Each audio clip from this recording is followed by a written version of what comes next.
Om Shanti, and welcome back to yet another episode on Light of Knowledge with Dr. Inga. Our topic of discussion today is going to be managing your finances. Dr. Inga, welcome back to Light of Knowledge. Nice to see you again. Thank you. Dr. Inga, managing our finances, it is, I'm sure, a concern for everyone. We're going to talk about different scenarios and get your input on that.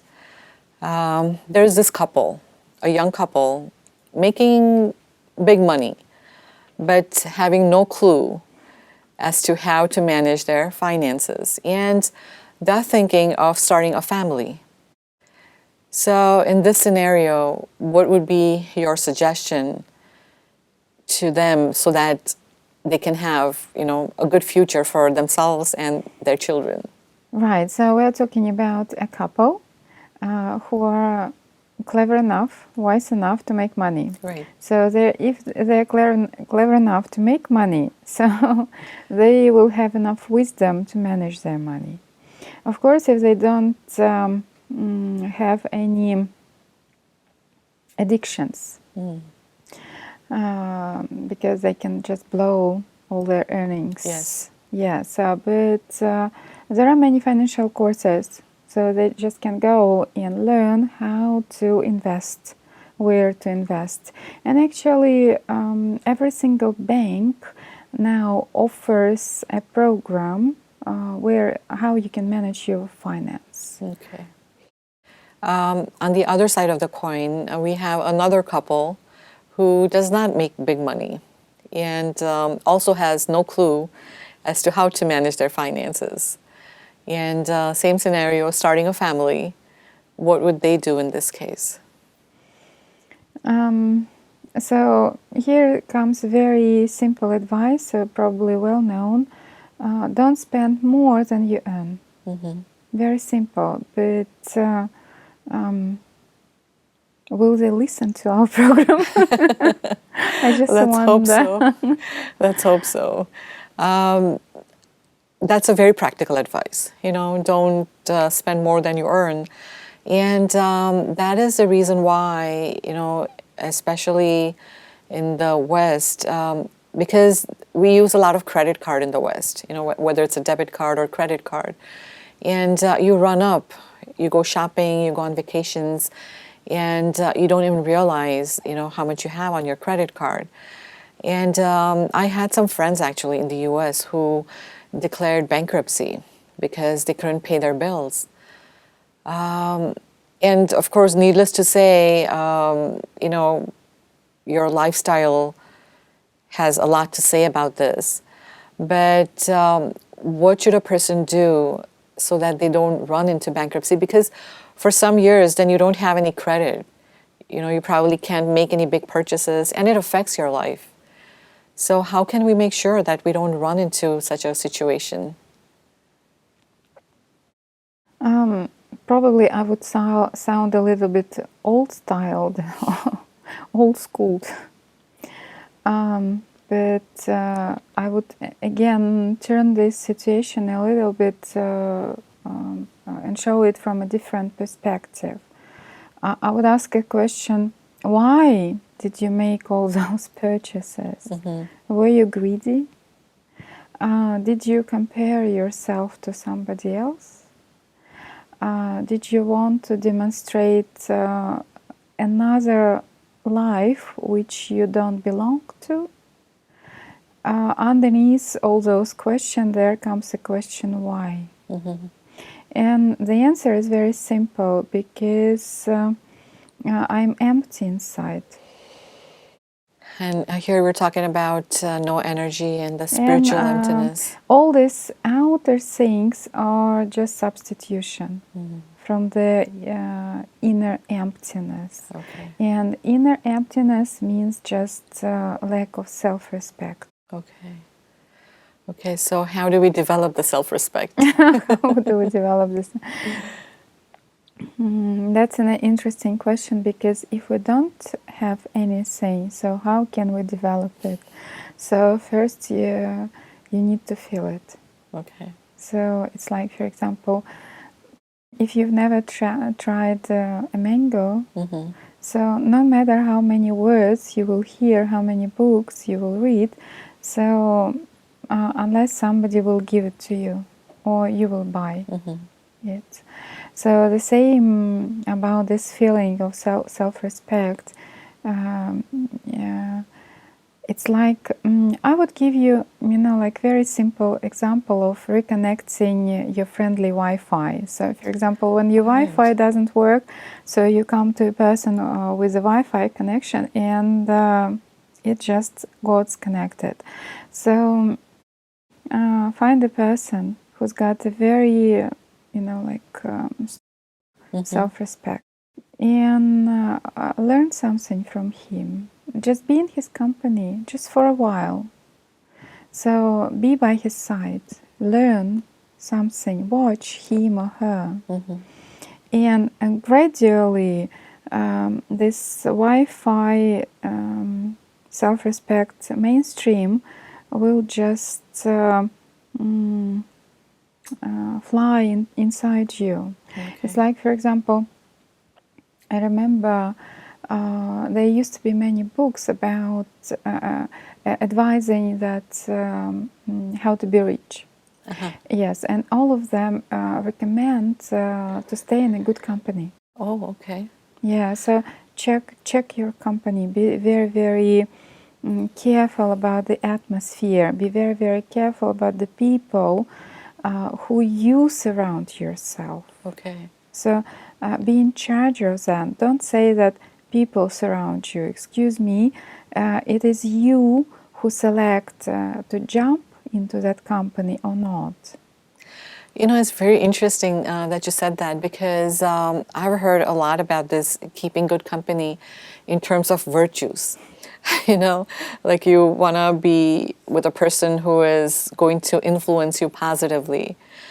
But this came as a surprise to me that when you want to be rich, surround yourself with good company. Now, are you referring to other rich people around you? Yeah, they can be very rich, or they can be, for example, on the way to be rich. So it just depends on what access to what people can you get, because we can get the access only to the people who are equal to us, but we would like a little bit, like increase our development. So we should do some efforts. We should do something to jump in the other company. Okay, and that could mean acquiring different friends or relations, seeking people who can influence you in a different way, who are higher up in the ladder. I would give another example. It's like, for example, looking for a job. So you can either work for an unknown company or for a branded company. And of course, youngsters especially, they would love to have less salary, but instead of the brand name. Why? Because of this atmosphere, because they immediately, push themselves on the upper level. Okay. So it's how it works. And when you get to know the quality, so you will never downsize yourself. So you will never step back. So you will just push yourself going forward. Okay. Speaking of getting rich and surrounding yourself with rich people, is it possible to be ethical and make big money? That's a good point. And for example, if we look at the history, and especially of the history of the countries, so countries were built through the wars, and they became rich due not to very ethical actions. So, and citizens of the countries may learn from that lesson, why we actually talk now about ethics. But finally, the country means nobody. I mean, it's just very general word. So, but this question should be asked by everyone personally. So, what is important for me? So, how would I feel myself afterwards? A little bit, of strategic thinking. Okay. And for example, you can play with yourself. So, here comes a table, it's not yours. So, but you can take it. So, will you be really able and will you be really comfortable to deal with that afterwards? Yes, so it belongs to you now, but can you use it? Yeah, it will weigh heavily on your mind. I've taken something that doesn't belong to me. Okay, so it is a kind of sickness. And when something actually is stolen, and we know that, so for example, some pictures, very famous pictures have been stolen, but they can't be shown because when you purchase something, of course you want to show it. Right. But okay, so now you are the only Owner of owner. Yeah. So you look at that. So what? Yeah, so I understand what you're saying is it's not going to give you that happiness and that contentment. You can't share it. You cannot even share it. You cannot even show it to anyone. And you keep on hiding, and when you keep on hiding, so you always reveal and remember this situation. So, and you are just like running a circle. So, is that the life you would like to have? And speaking of stolen property or unethical behavior while acquiring money, I'm sure there's a lot of negative energy that comes with it too, because it has not been done the right way, and that itself can play a big role in your life in not making you happy. I was thinking, what is your perspective like when you look at money? In the olden days, I recall there used to be a barter system where, things were exchanged for things. And then money was introduced, and it became very powerful. How do you look at money? And now with all this card system and banking system, we hardly ever see actually the bank notes, real bank notes. So, speaking personally, I'm in a very light position. So I use cards and I check my account. So I don't see the bank notes. I see figures and numbers. And when you see figures and numbers very clearly, so another mental process is going in your mind. So you become actually very accurate because you can see this figure and number. So, okay, so if you spend your lost money, so you will have nothing to eat. So another calculating process is going on.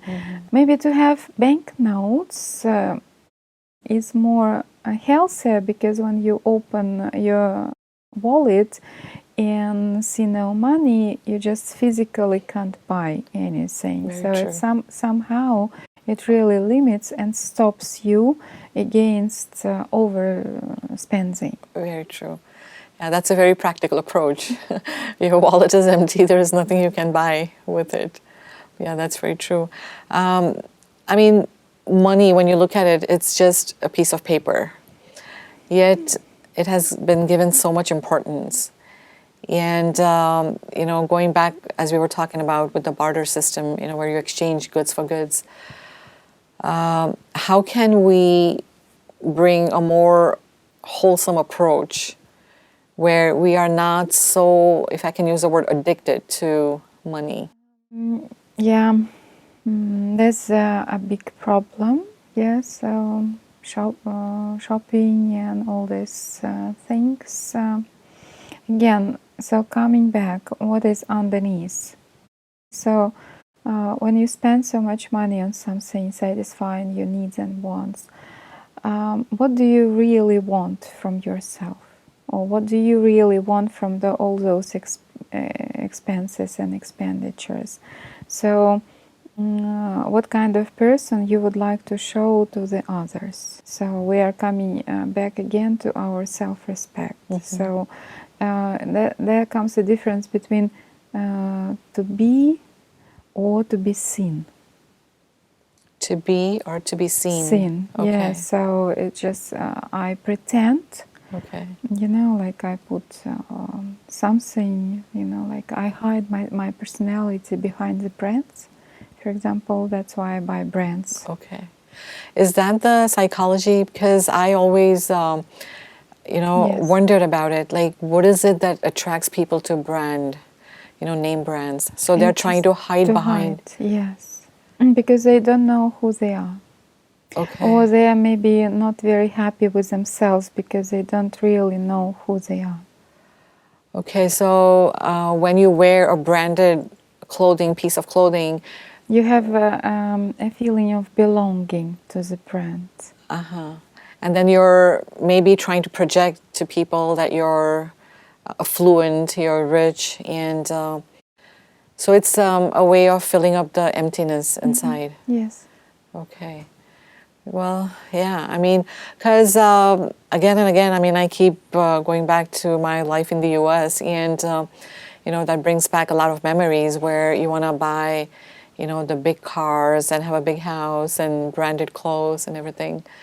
So it's just show and hiding behind the names.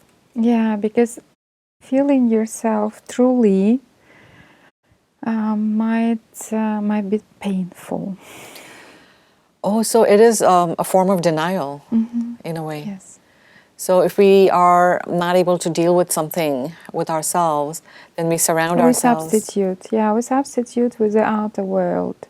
So we become more keen on the outer things. So we become more busy. So actually busyness, being busy. Yes. Right. So it's also a substitution. Being a workaholic, it's also a Right, substitution. right. It's also addiction, actually.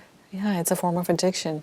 Because you don't want to face the problems that you have in life, and you're just being a workaholic. Not even problems. You might have, on the surface, you might have a normal life, but you can't feel yourself.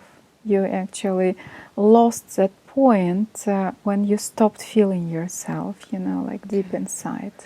Actually, this is a very important point that you brought up, because we could have the best of best in our life,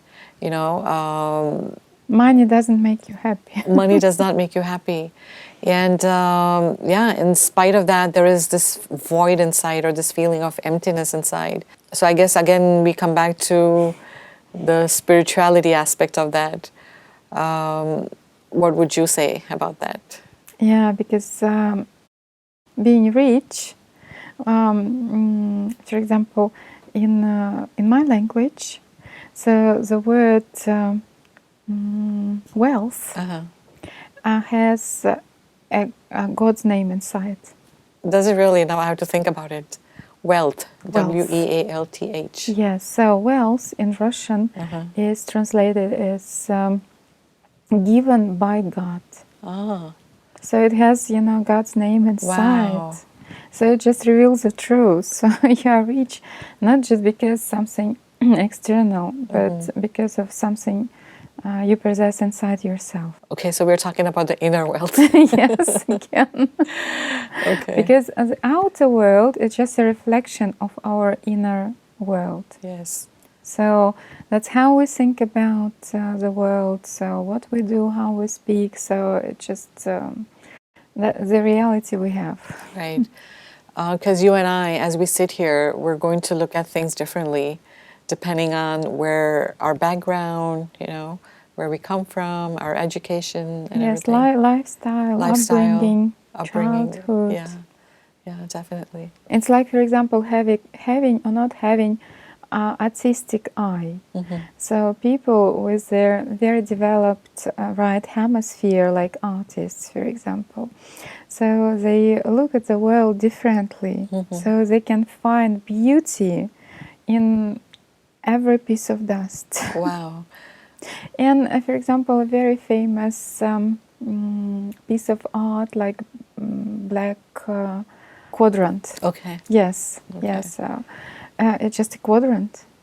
Excuse me, yeah. So a black, a piece of something black. Okay. Yeah, so but it's been announced like a masterpiece. Okay. So beauty is in the eye of the beholder. Or like you said, about wisdom and some of the other things like art, it is like at least 1% within. Maybe they are able to see something beyond, what we as a normal individual might be looking at. Dr. Inga, it has been such a pleasure and, a lot of fun talking to you on these different issues. And we are so happy that we have had you with us. In spite of your busy schedule, you made time for us and, you were able to spare some time to discuss these issues with us. So on behalf of Godlywood Studio, I would really like to thank you for all the time you gave us. And thank you for the joy and happiness you brought to me with all those interviews today. Thank you. Thank you.